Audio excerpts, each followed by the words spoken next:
ആയിക്കോട്ടെ, അങ്ങനെ വേണ്ട പല പല കാരണങ്ങൾ കൊണ്ട് പലതിലും നമ്മളെ റിജക്റ്റ് ചെയ്തത് ആയിക്കോട്ടെ, നമ്മൾ പഠിക്കും. ജീവിതം കൊണ്ട് പല പാഠങ്ങളും നമ്മൾ പഠിക്കും.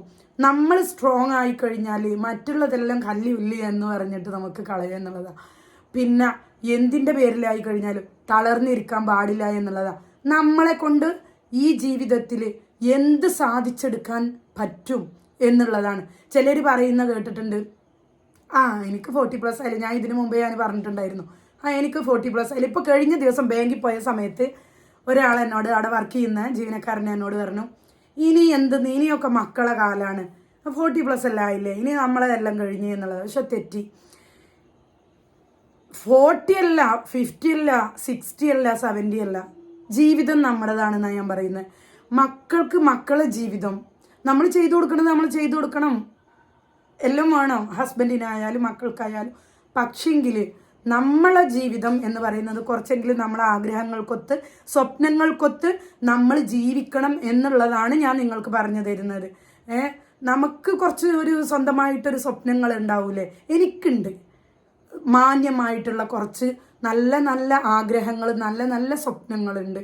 ഒരാളെയും ഉപദ്രവിക്കാത്ത എന്നാൽ മറ്റുള്ളവർക്ക് കണ്ടാൽ കുറച്ച് അസൂയ തോന്നുന്ന കുറച്ച് സ്വപ്നങ്ങളുണ്ട് എൻ്റെ ഉള്ളിൽ.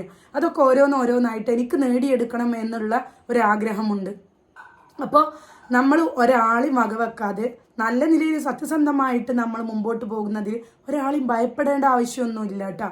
അപ്പം അതുകൊണ്ട് എല്ലാവരും, ഞാൻ ആഗ്രഹിച്ച നിങ്ങളോട് പറയാൻ കാരണം എൻ്റെ ആ ആഗ്രഹങ്ങൾ ഓരോന്നായിട്ട് ഫുൾഫിൽ ചെയ്യാൻ വേണ്ടിയിട്ട് നിങ്ങളെല്ലാവരും പ്രാർത്ഥനയിലും എന്നെ ഉൾപ്പെടുത്തണം എന്നുള്ളത് മാത്രമാണ് എനിക്ക് നിങ്ങളോട് പറഞ്ഞു തരാനുള്ളത്. പിന്നെ എൻ്റെ സൗണ്ട് ഒന്ന് തിരിച്ചിട്ടാനും പ്രാർത്ഥിക്കണം കേട്ടോ.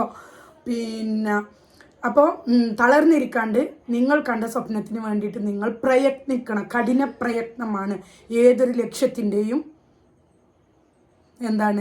നമ്മൾ കഠിനമായിട്ട് പ്രയത്നിക്കണം. ലക്ഷ്യം സ്വാധീകരിക്കും എന്നുള്ളതാണ്.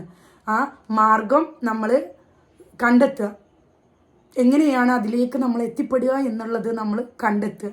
അതേപോലെ നമ്മൾ പ്രയത്നിക്കുക. ഒരാൾക്ക് ദോഷം ചെയ്യാത്ത രീതിയിലൂടെ ഉള്ള നമ്മളെ ആഗ്രഹങ്ങൾ നമ്മൾ ഫുൾഫിൽ ചെയ്യാൻ നമ്മൾ നോക്കുക എന്നുള്ളതാണ്. അത് നേടിയെടുക്കുക. നമ്മളുടെ ഈ ഒരു ലൈഫ് നമ്മൾ എത്രത്തോളം നമ്മൾ സന്തോഷകരമാക്കാൻ പറ്റും അത്രത്തോളം സന്തോഷകരമാക്കിയിട്ട് നല്ല നിലയിൽ ജീവിച്ചിട്ട് മുമ്പോട്ട് പോകാൻ ശ്രമിക്കുക. ഇത്രയേ ഉള്ളൂ. ഞാൻ ഇൻഷാ അല്ലാഹ് നോക്കിയിട്ട് ഞാൻ ആഗ്രഹം പൂവണിഞ്ഞു കഴിഞ്ഞാൽ നിങ്ങൾക്ക് മുമ്പിൽ അതുകൊണ്ട് വരുന്നതായിരിക്കും. ഓക്കെ, അപ്പം എല്ലാവർക്കും നല്ല ഹാപ്പി ലൈഫ് ഉണ്ടാവട്ടെ. എല്ലാവരും ആഗ്രഹിച്ചതെല്ലാം നടക്കട്ടെ എന്ന് മാത്രം പ്രാർത്ഥിച്ചുകൊണ്ട് അസ്സലാമു അലൈക്കും.